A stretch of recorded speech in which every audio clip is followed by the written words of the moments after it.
I'm Jess, and I'm so excited you're here to join me for day 5 of our 30-day Learn to Sew challenge. In today's video, I'm going to show you how to thread a sewing machine. And if you haven't had a chance to check out my last video on a sewing machine overview, I put a link in the description below so you can watch that before we get started. It's super important to know the parts of your machine before we get started threading and stitching.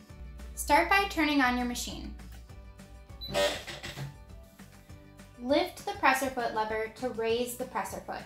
Make sure that the needle is raised to the highest position by turning the hand wheel towards you so the take-up lever at the top left of the machine is at its highest point. At the top of the machine, you want to make sure that your thread is positioned correctly. So there is a guide at the top of the machine to show you how your thread should unwind from the spool. And you want to make sure that the thread unwinds from the front to the bottom in that direction. So if you don't have it positioned correctly, your thread might get tangled and cause issues. Then you're going to slide your spool onto the spool pin. Next, take the spool cap and add it on the end of the pin. So that way it's tight against your spool of thread.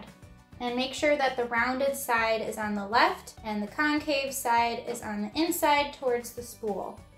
Then you're going to take the end of your thread and pass it under the thread guide, which is number 1, from the front to the back, and you'll hear a click.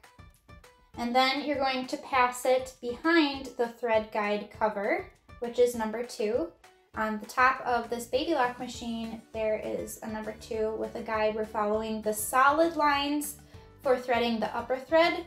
The dashed lines we'll talk about in another video for winding the bobbin thread. So ignore the dashed lines. We're following the solid lines right now.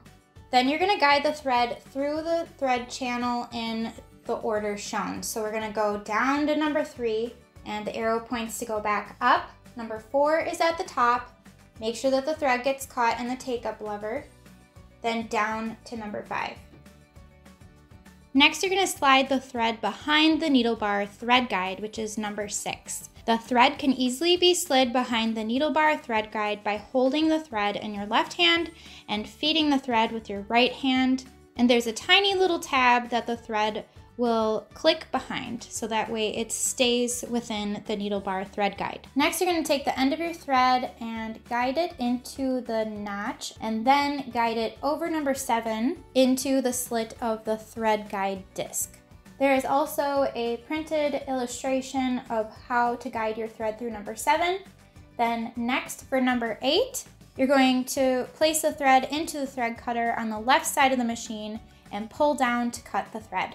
Next, lower the presser foot lever to lower the presser foot. Then lower the needle threader lever on the left side of the machine, which will automatically thread your needle for you. And carefully pull the end of the thread that has been passed through the eye of the needle to complete threading your needle. Then you'll raise the presser foot lever and pass the end of the thread through the foot from the front to the back side.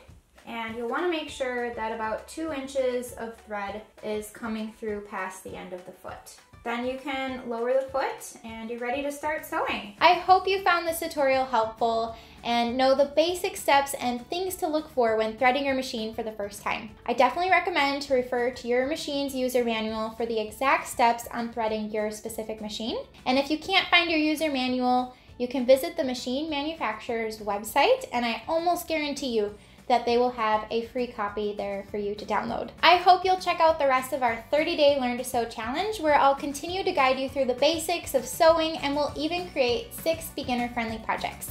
If you haven't subscribed to our YouTube channel yet, definitely click the button below and the little alarm bell so that way you get notified when a new video releases. I hope to see you soon. Bye!